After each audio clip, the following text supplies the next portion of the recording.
ओम गंग गणपते नमः। जय गणेश महाराज की जय। आज गणेश पुराण থেকে কিছু কথা বলছি। এই গণেশ পুরাণ থেকে বলছে যে মাসে প্রতি মাসে দুখানা গণেশ চতুর্থী ব্রত হয়। এক হচ্ছে সংকষ্টি চতুর্থী আর এক হলো বিনায়ক চতুর্থী। তো আজ 17 জানুয়ারি শুক্রবার 2025 আজকে রয়েছে সংকষ্টি চতুর্থী। আর শুক্লপক্ষের যে চতুর্থী পড়ে সেই চতুর্থীকে বলা হয় বিনায়ক চতুর্থী। তো বিনায়ক চতুর্থীর থেকে সংকষ্টি চতুর্থী গণেশজির কাছে খুব ভাইটাল, খুব ইম্পর্টেন্ট আমাদের কাছেও, কারণ সমস্ত সংকটকে হরণ করে গণেশজি।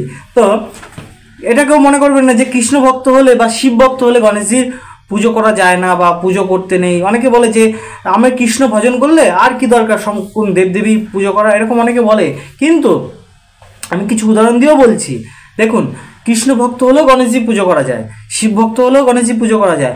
আর গণেশজিকে বরদান দেওয়া আছে মহাদেবে যে গণেশজির পুজো ছাড়া, গণেশজিকে আগে পুজো না করলে অন্য কোনো দেবদেবতা কিন্তু পুজো পায় না। তো গণেশজিকে আগে পূজন করতে হয়, তারপরে অন্যান্য দেবদেবী পূজন হয়। গণেশজিকে যারা লক্ষ্মী দেবীর সহিত পুজো করে তাদের কোনোদিনও ধন সম্পদ টাকা পয়সার অভাব হয় না। ওই জন্য দেখবেন দোকানে বিজনেসে সমস্ত জায়গায় গণেশের সঙ্গে লক্ষ্মী দেবীর মূর্তি থাকে। এই কারণে গণেশজি শুধু সংকট হরণ করে না তা নয়, যারা ঘুম থেকে উঠে ডেলি ভগবান গণেশকে স্মরণ করে ঘুম থেকে উঠবেন তাদের সেই দিনের যত আগত বিপদ বা সংকট সমস্ত গণেশজি হরণ করে নেয়। এই দিন গণেশজিকে যদি দুব্বা চড়ানো হয়, গণেশজির খুব প্রিয় দুব্বা, 21টা দুব্বা আর গুড়ের টুকরো, আর ওই দুব্বাতে এই যে হাতে যে বেঁধেছি রক্ষাসূত্র, এই রক্ষাসূত্র একে দুব্বাতে সবকটা 21টা নিয়ে বেঁধে এই রক্ষাসূত্র দিয়ে বেঁধে গণেশজিকে চড়াতে হয়। মন্ত্র ওম ওম গং গণপতে নমঃ, এই মন্ত্র বলে গণেশজিকে দুব্বা চড়াতে হয়। আর সঙ্গে দুব্বার সঙ্গে একটু গুড় দিতে হয়। তাহলে কি হয়, গণেশজি খুব প্রসন্ন হয়। আর যারা এই চতুর্থী ব্রত করেন তারা অবশ্যই এই দিনে এটি করবেন, করলে তাদের সমস্ত সংকট হরণ করে নেবে। এবং তাদের যে বাচ্চা বা যে সমস্ত সন্তান বাচ্চারা এই সমস্ত করে তাদের প্রচণ্ড বুদ্ধি হয়। আর গণেশজি তাকে সব দিক থেকে রক্ষা করে। গণেশ হচ্ছে বুদ্ধির দাতা গণেশ। আর হ্যাঁ, যেটা বলছিলাম যে কৃষ্ণ ভক্তের কথা, দেখুন সুরদাস সে পরম কৃষ্ণ ভক্ত ছিল।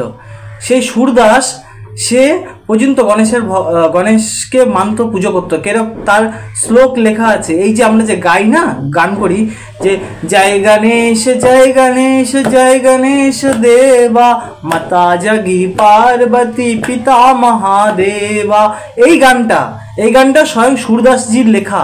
আর সুরদাস একজন কৃষ্ণ ভক্ত। তাহলে তো সে যদি সুরদাসকে আমরা পুজো করি, বৃন্দাবনে তো সুরদাসকে খুব খুব পুজো করা হয়, খুব মাহাত্ম্য বৃন্দাবনে। তো সে করে গেছে আর আমরা তো সামান্য কীট মাত্র, তা আমরা করতে পারি না।